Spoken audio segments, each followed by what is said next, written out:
পেয়েছি। দাদু, আজ তো রাজসভায় ছুটি। হ্যাঁ রে, মহারাজ শ্বশুর বাড়ি গেছেন বলে ফকরসে একদিন ছুটি পেয়ে গেলাম। মহারাজ ছুটি দিতে পারেন, কিন্তু আমরা তোমায় ছুটি দেবো না গোপাল দাদু। তার মানে আজ কিন্তু আমাদের একটা গল্প শোনাতে হবে। গল্প? ওরে বাবা, আর কত গল্প শোনাবো বলতো? তোদের গল্প বলে বলে আমার গল্পের ভাড়ার তো শেষ রে। এসব কথা বললে শুনছি না। তুমি আমাদের গল্প দাদু, তাই তোমার গল্পের ভাড়ার কখনোই শেষ হয় না। হ্যাঁ দাদু, গল্প শুনবো, গল্প বলো। তা ছাড়বি না যখন, তখন শোন।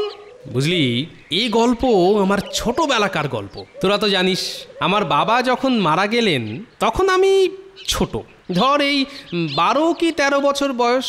আমার জ্যাঠামশাই এসে হাজির। তা শ্রাদ্ধ শান্তি মিটে যাবার পরের দিনই আমার মাকে বললেন, দেখো বৌমা, নেপাল যে এত তাড়াতাড়ি মারা যাবে এই কথা আমরা স্বপ্নেও ভাবিনি। যাই হোক, মৃত্যু তো কখনো বলে কয়ে আসে না। যখন ঘটনাটা ঘটেই গেছে, একটা কাজ করো। নেপালের এই বিষয় সম্পত্তি তোমার বা গোপালের পক্ষে তো দেখা সম্ভব নয়। এই সব কাজের জন্যে গোপাল বড়ই ছোট। তাই আমি বলছি যে তোমাদের জমি জমা বিষয় সম্পত্তি এখন আমার হেফাজতেই থাক। আমি বরং আইনি কাজগুলো মিটিয়ে আসি। এখন বলো, তোমার কি মত? আমি আর কি বলবো দাদা, আপনি যা ভালো বোঝেন। আমার বাবার জমি তুমি নেবে কেন জেঠু? মেলা ফ্যাচ ফ্যাচ করিস না তো গোপাল। এইটুকু ছেলে, তোর আবার বিষয় আশায় নিয়ে কথা কিসে?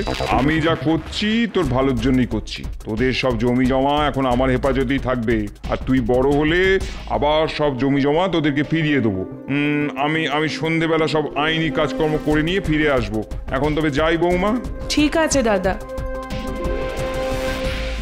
মা, তুমি এটা কি করলে? জেঠুকে সব সম্পত্তি দিয়ে দিতে রাজি হয়ে গেলে? তোর বাবা তো চলেই গেছেন, উনি তো এখন আমাদের অভিভাবক। তাই ঠিকই তো বলেছেন, তুই এত ছোট যে তোর পক্ষে জমি জমা চাষাবাদের কাজ এসব করা সম্ভব নয়। আমাকে দেখতে ছোট মা, আমার বুদ্ধি কিন্তু বড় বড় লোকের থেকেও বেশি, সেটা তুমি ভালোই জানো। আচ্ছা যা, তুই পুকুর থেকে ডুবটা দিয়ে আয়, তোর জন্য আমি ভাত বাড়ছি।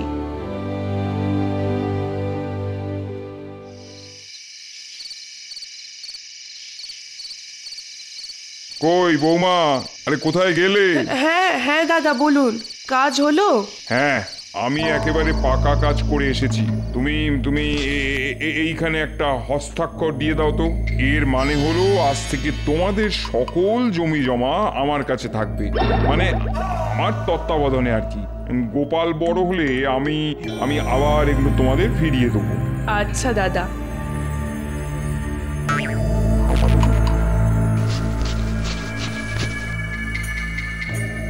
আপনি বরং একখানা কাজ করুন, গোপাল খালি খেলে বেড়ায়, পড়াশোনা করে না মোটেই। আপনি যাচ্ছেন যখন, গোপালকেও সঙ্গে করে নিয়ে যান। হ্যাঁ, সে নিয়ে যাওয়াই যেতে পারে, কিন্তু গোপালের কি আর আমার বাড়িতে মন বসবে? ওর তো বন্ধু বান্ধব, পাঠশালা সবই এখানে। হ্যাঁ, সে তো আমিও ভেবেছিলাম, কিন্তু গোপাল নিজের থেকেই বলল। কি বললো গোপাল? গোপাল বলল ওইখানে পড়াশোনা না করে আপনার গ্রামে গিয়ে পড়াশোনা করবে। তা বেশ তো, গোপালের যখন ইচ্ছে হয়েছে চলুক আমার সঙ্গে। আর হ্যাঁ বৌমা, তুমি কিন্তু চিন্তা করো না, তোমাকে আমি মাসে বা 2 মাস অন্তর কিছু টাকা পাঠিয়ে দেবো, যাতে তোমার খাওয়া পড়ার কোনো অসুবিধা না হয়। ঠিক আছে দাদা। আর একটা কথা, গোপালকে সর্বদা চোখে চোখে রাখবেন, যা দোষী ছেলে আমার। সে তুমি চিন্তা করো না বৌমা, ওর জেঠিমা ওকে মায়ের মতনই রাখবে, আর আমি তো রইলুম। চলো জেঠু। ওরে বাবা, তুই তো দেখছি একেবারে তৈরি।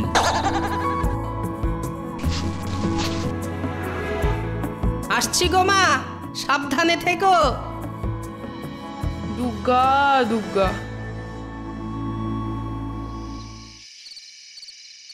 দুটো মিষ্টি কথা বলে আমার মায়ের মাথায় হাত বুলিয়ে সব জমি জমা হাতিয়ে নিলে। এখন আমাকেও নিজের বাড়ি নিয়ে যাচ্ছ বুড়ো। এবার দেখতে পাবে গোপালের লেজে পা দেওয়ার কি ফল হয়। আমাকে ছেলে মানুষ বলে সব জমি হাতিয়ে নেওয়ার জন্যে তোমাকেও শান্তিতে থাকতে দেব না আমি। হ্যাঁ, আমার নামও গোপাল।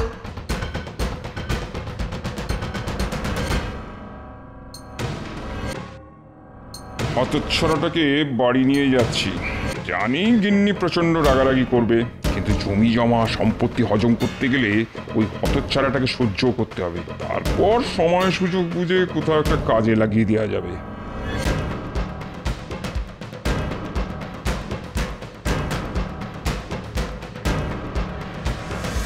কই গিন্নি, এই দেখো কে এসেছে। মলোজা, অত চেঁচাচ্ছ কেন? বলি কি হয়েছেটা কি? এ কি গোপাল, তুই এখানে কি করছিস? গোপাল আজ থেকে এখানেই থাকবে, ওর পড়াশুনো বেড়ে ওঠার দায়িত্ব আমাদের। কেন? ওর তো বাপ মরেছে শুনলাম, এবার কি মাও? না না না না না না, তা নয় তা নয়। গোপাল ছেলে মানুষ, তাই ওদের সব জমি জমার দায়িত্ব এখন আমার। আর যেহেতু ওর জমি জমার দায়িত্ব আমার, আর গোপালকে ওর মা একা সামলাতেও পারবে না, তাই গোপালকে নিয়ে এসেছি। গোপাল বড় হয়ে জমি জমার দায়িত্ব নিলে আবার নিজের বাড়ি ফিরে যাবে। ওহ, জমি জমার দায়িত্ব তোমার? বাহ বাহ বাহ বাহ বাহ, কি ভালো। তাহলে ঠিক আছে, থাক গোপাল এখানে থাক, মন দিয়ে পড়াশোনা করুক। গোপাল, মুড়ি খাবি? হ্যাঁ, আমি খেতে খুব ভালোবাসি জেঠিমা।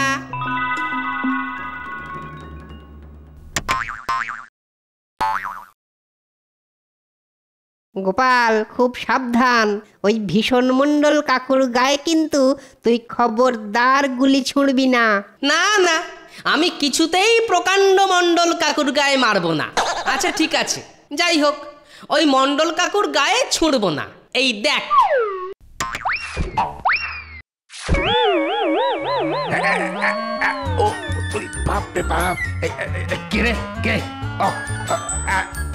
ওই নতুন ছেলেটা, দাঁড়া দাঁড়া, দেখাচ্ছি দাঁড়া দাঁড়া।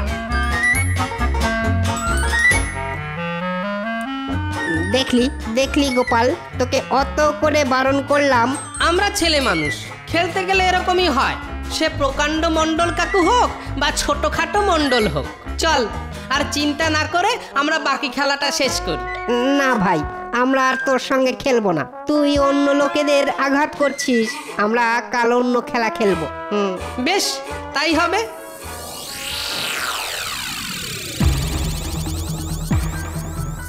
তুই সারা পাড়ার লোককে আঘাত করে বেড়াচ্ছিস। এই যে ভীষণ মণ্ডল মশাইকে এমন আঘাত করেছিস যে ওনার মাথায় রক্তপাত পর্যন্ত হয়েছে। আমি কি জেনে শুনে করেছি জেঠু? খেলতে খেলতে আমি গুলিটা মারলাম আর ওটা ওনার মাথায় লাগলো। তুমি কিছু করনি, তোমার গুলির জায়গায় ওনার মাথা চলে এসছে, এই তো। দোনারে হতচ্ছাড়া, আজ তোর খাওয়া বন্ধ।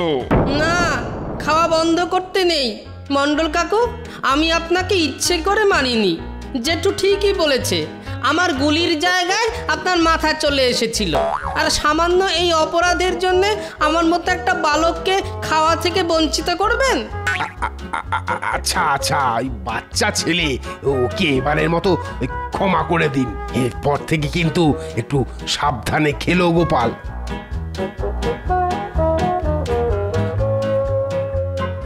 ও জেঠিমা, খিদে পেয়েছে, খেতে দাও।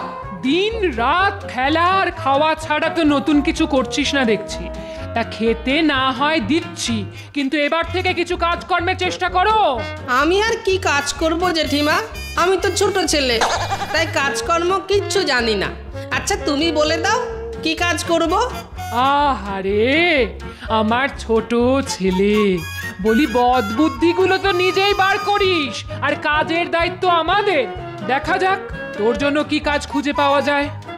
বলি শুনছো, গোপালের জন্য কিছু একটা কাজকর্মের চেষ্টা করো না বাবা। দেখছি কি করা যায়।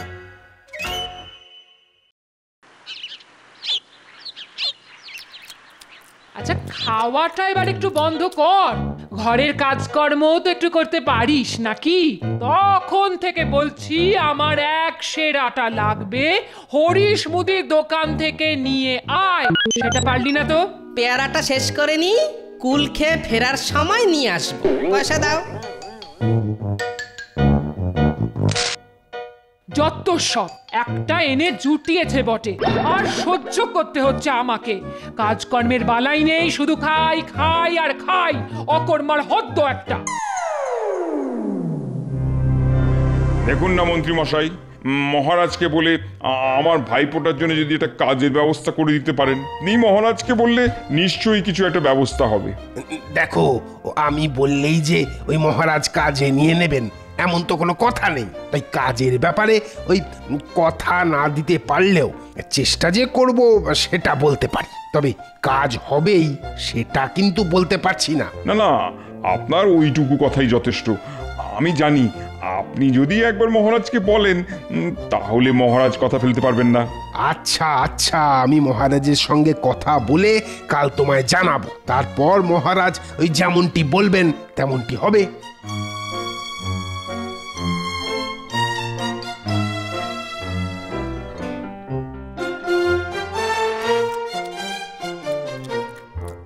খুব তো কুল খাচ্ছিস, বলি আটা কোথায়?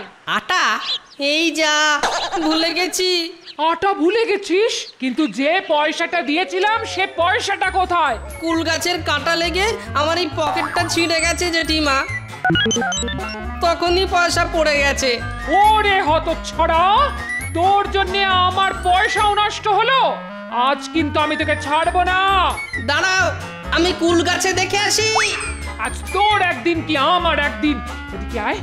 এই পালাচ্ছিস কোথায়? দাঁড়া, এদিকে আয়। গোপাল, আমি তোর কাজের একটা ব্যবস্থা করেছি। মহারাজের সভায় যেতে হবে। মহারাজ তোর একটা পরীক্ষা নেবেন, সেই পরীক্ষায় তুই পাশ করলেই মহারাজ তার রাজসভায় একটা চাকরি দেবেন তোকে। চল চল এবার। ঠিক আছে, চলো।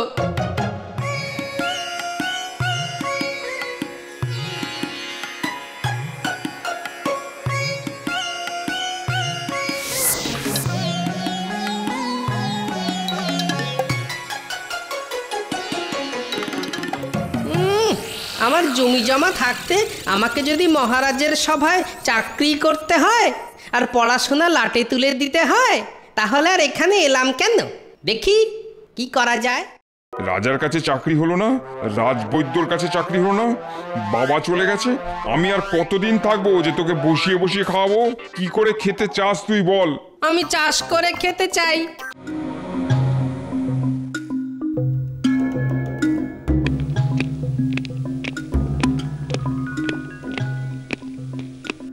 মহারাজ, আমার পরিচিত ওই শ্রীপালের ভাইপো গোপাল এসেছে চাকরির ব্যাপারে। আপনি বলেছিলেন নিজে চাকরির ব্যবস্থা করে দেবেন। হ্যাঁ, তা তো বলেইছিলাম। আমার রাজসভায় একজন চাটুকারের প্রয়োজন। হ্যাঁ, ওই একটু ওই হাস্যরস না হলে কি আর ওই মহারাজের রাজসভা জমে? হ্যাঁ, কি বলো সভাকবি? চাটুকার বিনা চলে না কাজ, একটু হাসির বড় প্রয়োজন দেখি আজ। তা কে আসছে মহারাজ? আসছে আসছে, ওই একটা বাচ্চা ছেলে আসছে। বাচ্চা ছেলে? সে যে হাসাতে পারে, তা সে খবর কোথা থেকে পেলেন? কি জ্যোতিষী, তোমার গণনা কি বলছে হে? এই সব তুচ্ছ জিনিসের গণনা আমি করি না। হাসি কিন্তু তুচ্ছ নয়। হ্যাঁ, শাস্ত্রে বলেছে ভালো থাকতে গেলে হাসিরও দরকার হয়। তা তো বটেই, তা তো বটেই। আমাদের জ্যোতিষী না ইদানিং বড় রসকসহীন হয়ে পড়েছে। পুঁথি আর কলম নিয়ে ওর যত তিড়িং বিড়িং। মহারাজ, গোপাল এসেছে। কোথায় গোপাল, কোথায়? এসো দেখি। তোমাকে আমি চাকরি দেব যদি তুমি আমার কিছু প্রশ্নের সঠিক উত্তর দিতে পারো। বলুন মহারাজ।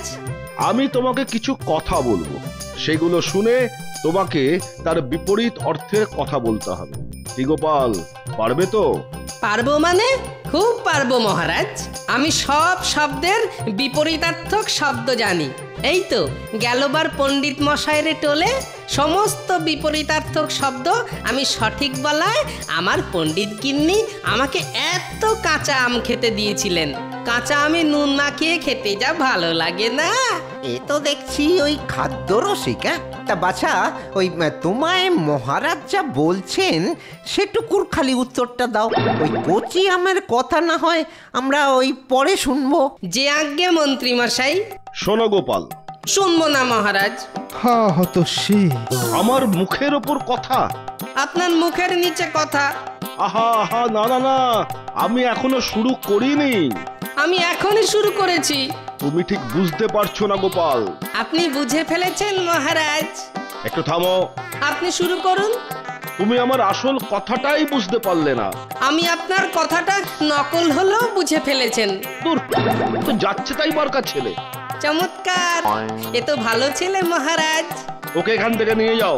ওকে এখানে নিয়ে এসো। ওকে দূর করে দাও। ওকে কাছে নিয়ে এসো। আমার চাকরি, আমার চাকরি, আমার চাকরি। এ তো অতি ডেপো ছোড়া, এইটুকু বয়সে এতবার সহ্য করব না আর। বন্ধ করো তো কবি, বন্ধ করো। কথায় কথায় তোমার ওই ছন্দবিদ বন্ধ করো। করলাম। ও বাচ্চা না চৌবাচ্চা? বাপরে বাপ, মাথা ধরিয়ে দিয়ে গেল একেবারে। তুই ওখানে বেয়াদবি করলে তোকে চাকরি দেবে? মহারাজ বলেছেন উনি এখনো শুরুই করেননি, আর তুই বলেই চলেছিস। উনি তো আমাকে শুরু করতে বললেন। খুব ডেপো হয়েছিস না? হবে না, হবে না, তোর দ্বারা চাকরি হবে না। আমার মাথা কাটা গেল আজ রাজসভায়। এত অবাধ্য হয়েছে যে বলার কথা নয়, আর খালি খাই খাই খাই। এই পেটুকটাকে দিয়ে কিচ্ছু হবে না, কিচ্ছু না। এই বদমাইশটাকে বাড়ি দিয়ে এসো। পারছি না, ওকে সহ্য করতে পারছি না। না, আমি অনেক বড় মুখ করে ওকে এখানে নিয়ে এসেছি। কিছু একটা ব্যবস্থা করতেই হবে, না হলে ওর জমি নেওয়া যাবে না। আর একটু সহ্য করো গিন্নি, আর একটু সহ্য করো। ওই জমির জন্যই তো মুখ বুঝে পুষছি ওকে। অকর্মার ধরই একটা। মহারাজকে শেষ পর্যন্ত অপমান করলো ছেলেটা। ছি ছি ছি ছি ছি ছি। কাউকেই মান্যি করে না। তুমি অন্য কোথাও ওর একটা কাজের চেষ্টা দেখো। দেখছি, রাজবৈদ্যর সঙ্গে আমার ভালো চেনা জানা আছে, ওর সঙ্গে একবার কথা বলে দেখি। রাজবৈদ্য ওকে কাজে নিয়ে নিতে পারে। দিন রাত্রি এখানে বসে থাকার থেকে রাজবৈদ্যর কাছে গিয়ে জড়িবুটির কাজ শেখা অনেক ভালো। আশা করি রাজবৈদ্য কোনো না কোনো কাজ ওকে দেবে। রাজার কাছে চাকরি হলো না, রাজবৈদ্যর কাছে চাকরি হলো না, বাবা চলে গেছে। আমি আর কতদিন থাকবো যে তোকে বসিয়ে বসিয়ে খাওয়াবো? কি করে খেতে চাস তুই বল? আমি চাষ করে খেতে চাই।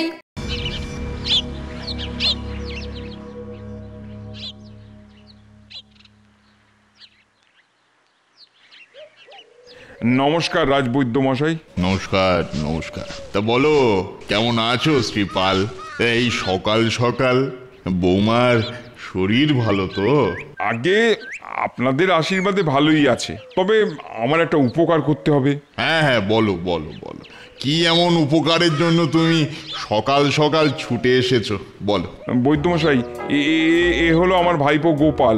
গোপাল? বাহ, সুন্দর ছেলে। তবে তোমার স্থূলতা বেশ নজর কাড়ার মতো। এই বয়সে এত স্থূল হওয়া ঠিক না গোপাল, ঠিক না। হ্যাঁ, এই জন্যই তো দুশ্চিন্তা। স্থূলতা কমানোর উপায় নেই, কারণ ও কোনো কাজ করে না, খালি ঘরে বসে বসে থাকে, খায় দায় আর ঘুমোয়। তাই আমি আপনার কাছে নিয়ে এলাম ওকে। আপনি যদি ওকে কাজে রাখেন। হ্যাঁ, কাজ? হ্যাঁ, কাজের ছেলেরই আমার প্রয়োজন, কিন্তু ওকে তো একটা পরীক্ষা দিতে হবে। পরীক্ষা ছাড়া তো আমি কাজে রাখবো না। আগে বেশ তো নিন না পরীক্ষা। এমনিতে ওর মাথায় বেশ বুদ্ধি।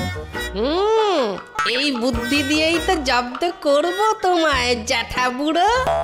নিশ্চয়ই রাজবৈদ্য মশাই, আমি পরীক্ষা দিতে প্রস্তুত।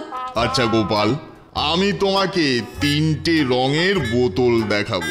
তোমাকে বলতে হবে প্রত্যেকটা রঙের নাম। তাহলে এটা কি রঙের বোতল বলো তো? লাল রং যদি নাচিনি আর মানুষ হলাম কি করে? এটা সাদা রং। সাদা? আশ্চর্য গোপাল, তোমার কি রং সম্পর্কে আচ্ছা বলো তো গোপাল, এটা কি রং? সবুজ বললেই তো চাকরি পাকা, তাহলে আর খাওয়া দাওয়া ঘুম হবে না। এখানেই বৈদ্যর সেবায় লেগে পড়তে হবে। এটাও সাদা। এ কি, তুমি এটাও সাদা দেখছো? এ তো জটিল বর্ণরোগ বাঁধিয়েছো দেখছি। হ্যাঁ, বেশ বেশ বেশ, এটা দেখতে পাচ্ছ? এটার রং বলো তো বাবা। আগে এটাও সাদা রং। যা দিচ্ছি না, বাপ বাপ বলে আমায় ছেড়ে দিতে আর পথ পাবে না। না না শ্রীপাল, রং সম্পর্কে ওর সঠিক ধারণা নেই। ও রংকানা, তাই আমার কাছে ওকে কাজে রাখা সম্ভব নয়। না বলবেন না বৈদ্যমশাই, বলছি কিছু একটা কাজ, মানে কোনো খাটুনির কাজ। আমাদের বৈদ্যশালায় রঙের জ্ঞান না থাকলে কোনো কাজেরই সম্ভাবনা নেই। তুমি ওকে অন্য কোথাও নিয়ে যাও, মহারাজের হাতিশালায় বা ঘোড়াশালায়, বুঝলে, যেখানে ও খাটুনির কাজ করে খেতে পারবে। তাতে ওর এই স্থূলতা, বুঝলে, স্থূলতাও কমবে। তোর দ্বারা কিচ্ছু হবে না। রাজার কাছে চাকরি হলো না, রাজবৈদ্যর কাছে চাকরি হলো না, বাবা চলে গেছে, আমি আর কতদিন থাকবো যে তোকে বসিয়ে বসিয়ে খাওয়াবো? কি করে খেতে চাস তুই বল? আমি চাষ করে খেতে চাই। চাষ নড়তে পারিস না? তুই খাবি চাষ করে? চাষ করে খাবি তো কাল থেকে খেতে যা। কার খেতে? সে আমি একজন জমিদারকে বলে দেবো। আমি কি ভাগ চাষি নাকি যে অন্যের জমিতে গিয়ে চাষ করব? আমার নিজের জমি কোথায়? তুমি তো আমার সব জমি নিয়ে নিয়েছো। আমি আমার নিজের জমিতে চাষ করব, অন্যের জমিতে দিন মজুরি করব না। দাও আমার জমি আমায় ফিরিয়ে দাও, আর না দিলে কিন্তু চেঁচিয়ে পাড়া মাত করে ছাড়বো। হ্যাঁ ঠিক আছে ঠিক আছে, তোর জমি আমি তোকেই দিয়ে দেবো। তোর মতন ছেলেকে ঘরে বসিয়ে পোষার থেকে জমি ফিরিয়ে দেওয়া ঢের ভালো। আমি কালই তোকে তোর জমি ফিরিয়ে দেবো, তুই বাড়ি গিয়ে চাষ করেই খাস। খাবোই তো। আমার জমি হাতিয়ে নেওয়ার ক্ষমতা ইহ জগতে কারো নেই, কথাটা মনে রেখো। তারপর কি হলো? কি আবার হবে, পরের দিনই আমি মায়ের কাছে ফিরে এলাম, আর আমার জ্যাঠা সুরসুর করে আমার বাবার সব জমি ফিরিয়ে দিল আমাদের। ছোটবেলা থেকেই তোমার কি বুদ্ধি, তাই না দাদু? আরে বুদ্ধি না থাকলে কি হয়? ওই যে কথায় বলে না, বুদ্ধি যস্য বলং তস্য, আর সোজা বাংলায় বুদ্ধির জোরে জমি ফিরে পাওয়া।